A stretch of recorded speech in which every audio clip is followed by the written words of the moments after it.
नमस्कार। लेफोर्ड international school के YouTube channel में आपका स्वागत है।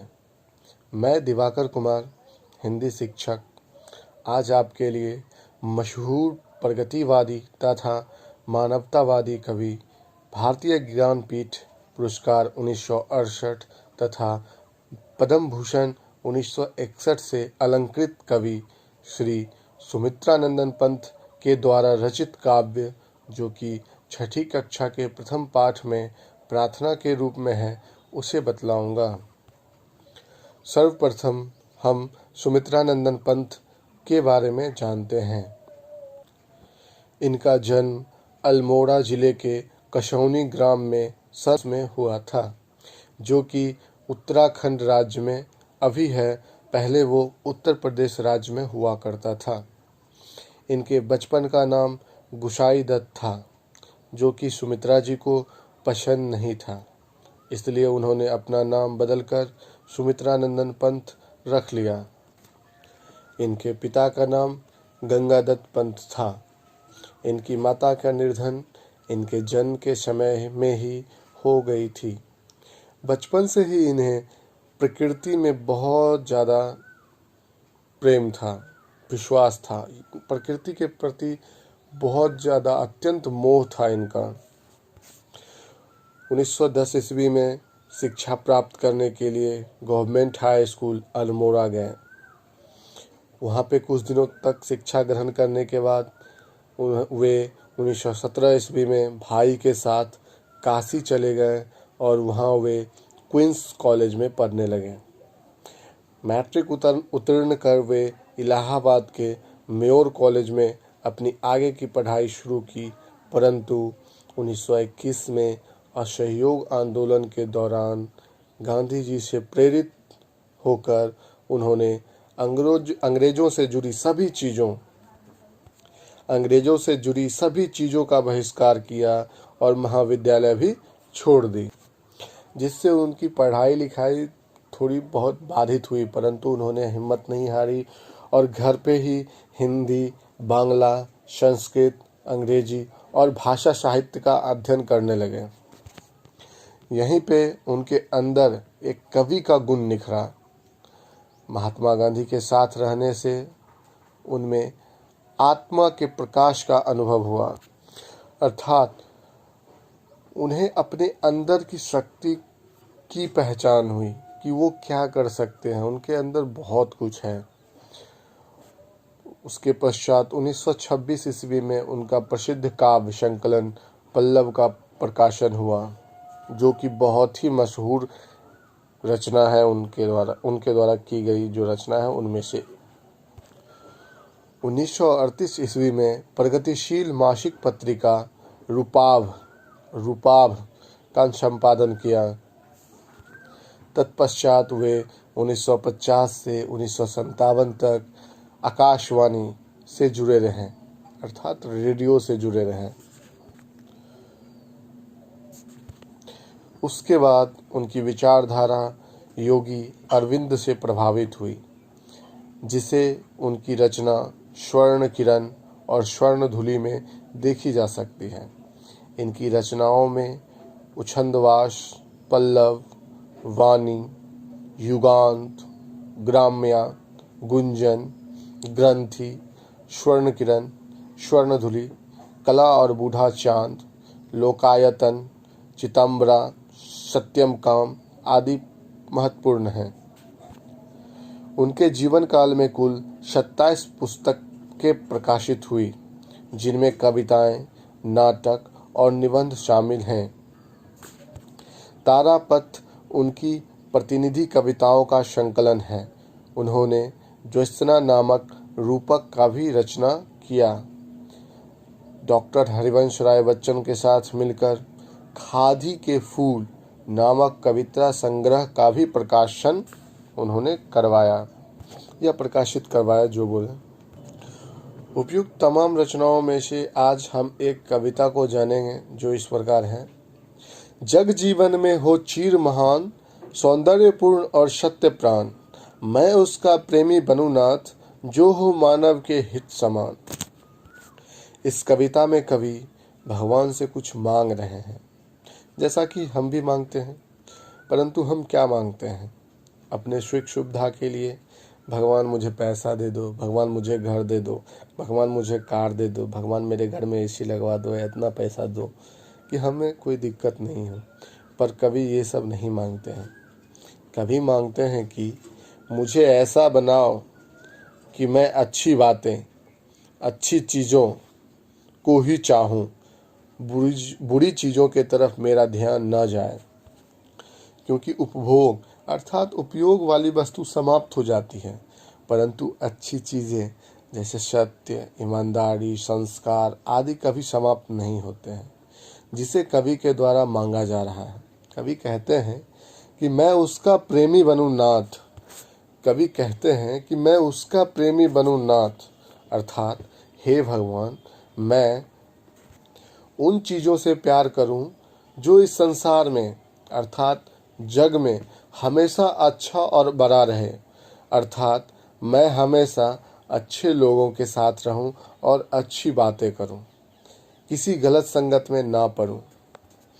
मैं उनसे करूं प्यार जो दुनिया में हमेशा अच्छा और बड़ा हो, जैसे सच्चे लोग, किसी की सेवा करने वाले लोग, अहिंसा के मार्ग पे चलने वाले लोग आदि। अर्थात मुझे उस चीज़ का प्रेमी बनाओ जो नश्वर हो, जिसकी योग्य महानता कभी कम ना हो, जिसे हर समय, हर काल, हर लोग के द्वारा वो पूजा जाए, हमेशा वो पूजा जाए, कभी वो छोटा नहीं हो। मुझे ऐसा उस चीज़ का प्रेमी बनाओ भगवान। इसके अलावा वो कहते हैं, मैं सुंदर और सत्य चीज़ों से प्यार करूं, अर्थात जो सुंदर है मैं उससे प्यार करूं, तथा सुंदर के साथ सत्य भी हो। जैसा कि कोई किताब है, वो बहुत सुंदर है, लेकिन उसके अंदर की जो लिखावट है या फिर उसके अंदर के जो तथ्य हैं वो अच्छी नहीं है, तो मैं उसका प्रेमी नहीं बनूं। मैं प्रेमी बनूं जो कि अच्छा हो, जो किताब के अंदर का जो तथ्य है वो सही हो, अच्छा हो, मैं उसका प्रेमी बनूं। मैं केवल कोई सुंदर है उसका प्रेमी नहीं बनना है मुझे। मैं उसका प्रेमी बनूं जिसके अंदर गुण हो, क्योंकि सुंदरता आज ना तो कल चली जाएगी, लेकिन जिसके अंदर गुण हो वो गुण नहीं जाएगा। तो कवि कहते हैं, मैं उसका प्रेमी बनूं नाथ। नाथ, स्वामी, भगवान, आप जो मन है वो कह सकते हैं, सबका एक ही मतलब होता है। जो हो मानव के हित समान, अर्थात जो मानव की भलाई के लिए हो, मुझे उसका प्रेमी बनाओ भगवान। जो इंसान के लिए काम करे, मुझे उसका साथ दो। मैं वैसा काम करूं जो मानव के भलाई के लिए हो, मुझे उसका प्रेमी बनाओ नाथ। आगे है, जिससे जीवन में मिले शक्ति, छूटे भय, संशय, अंधभक्ति। मेरे मन में ऐसी शक्ति दो कि मेरा भय अर्थात डर दूर हो जाए, मेरे मन में शक, संदेह जो है वो निकल जाए, मैं किसी की अंधभक्ति नहीं करूं।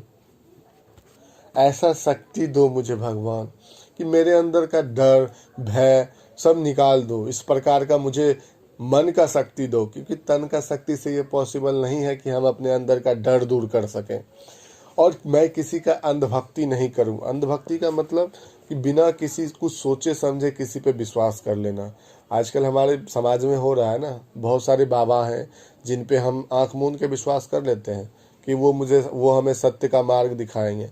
थोड़ी दिन बाद पता चलता है वो खुद असत्य काम में लग जाते हैं, हमें क्या सत्य का मार्ग दिखाएंगे। तो उन्हें वैसा अंधभक्ति हमें नहीं चाहिए, उस अंधभक्ति से हमें दूर रखो। आगे पंक्ति है, मैं वह प्रकाश बनूं नाथ, मिल जाए जिसमें अखिल व्यक्ति। कवि कहते हैं, मैं ऐसा प्रकाश बन जाऊं, मतलब ऐसा आदमी बन जाऊं जिसमें सभी लोग मिल जाए, कोई दुख में ना रहे। मैं सबको प्रकाशमय या उजाला से भर दूं, सबको सुखमय कर सकूं। ऐसा प्रकाश मुझे बना दो भगवान कि मैं सबके लिए एक मिसाल बनूं और मैं सबके लिए काम करूं, सबको मैं सुख प्रदान करूं। पाकर प्रभु तुमसे अमर दान, करने मानव का परित्राण। अर्थात हे प्रभु, तुम मुझे ऐसा अमर दान दो जिससे कि मैं मानव का परित्राण मतलब मानव की तकलीफ या कष्ट को दूर कर सकूं। मुझे ऐसा अमर दान दो। अमर दान क्या होता है? जो कभी खत्म ना हो। अमर का मतलब जो कभी ना मरे, तो यहाँ ना मरे का सेंस ना खत्म हो। वैसा चीज मुझे दो, वैसा दान मुझे दो कि कभी खत्म ना हो। ऐसा अंतहीन वरदान दो कि मैं लोगों का कष्ट हमेशा दूर करता रहूं, वो चीज मेरे अंदर कभी खत्म ना हो। ला सकूं विश्व में एक बार फिर से नव जीवन का बिहान। अर्थात इन सब चीज़ों के द्वारा जो ऊपर कवि के द्वारा मांगा गया है, जो बोला गया है कि मैं उन सब चीज़ों से प्यार करूं, वो कहते हैं कि उन सब चीज़ों के द्वारा मैं विश्व में ऐसा जीवन ला सकूं जिसमें लोगों को कष्ट ना हो, दुख ना हो, सभी लोग प्यार और सद्भाव के साथ रहें, आपस में बैर ना करें, एकदम एक प्रकाश की तरह उजायमान दुनिया बन जाए जहाँ पे कोई किसी को दिक्कत नहीं हो।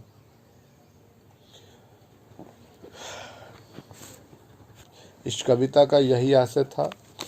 मेरे ख्याल से आप लोग को कोई दिक्कत नहीं होनी चाहिए। अगर कोई दिक्कत होती है तो हमारे कमेंट सेक्शन में लिखिएगा और पूछिएगा, या फिर हमारे व्हाट्सएप ग्रुप में ही अपडेट कीजिएगा अगर कोई प्रॉब्लम हो, कोई क्वेश्चन हो तो।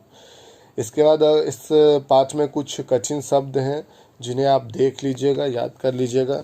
जैसे अमर, जो कभी ना खत्म हो या जो कभी ना मरे। हित मतलब भलाई, परित्राण तकलीफ कष्ट, जग मतलब संसार, नाथ, पहले के ज़माने में नाथ शब्द का यूज होता था, प्रयोग होता था। नाथ का मतलब भगवान, स्वामी, मालिक, ये सब होता है। भय अर्थात डर। संशय बहुत कठिन वर्ड है, इसको हम इजी में संदेह, शक, शंका कह सकते हैं। चीर, चीर का अर्थात हमेशा के लिए जो हो। इसी प्रकार कुछ नई वर्तनी और कुछ पुरानी वर्तनी भी लिखी हुई है, आप उसे भी देख लें जिससे कि आपको आगे लिखने में आसानी रहे। कुछ सरल भाषा में करके दिया गया है नई वर्तनी को, तो आप उसे देख लें जिससे कि आपको लेखन में प्रॉब्लम समस्या नहीं हो। इसी प्रकार आगे भी हमसे जुड़े रहें, हमारे वीडियो को लाइक करें, शेयर करें तथा हमारे YouTube चैनल को सब्सक्राइब करें, जिससे आगे भी हम आपको इस तरह के वीडियो देते रहेंगे और आप उसका लाभ उठाते रहेंगे। धन्यवाद।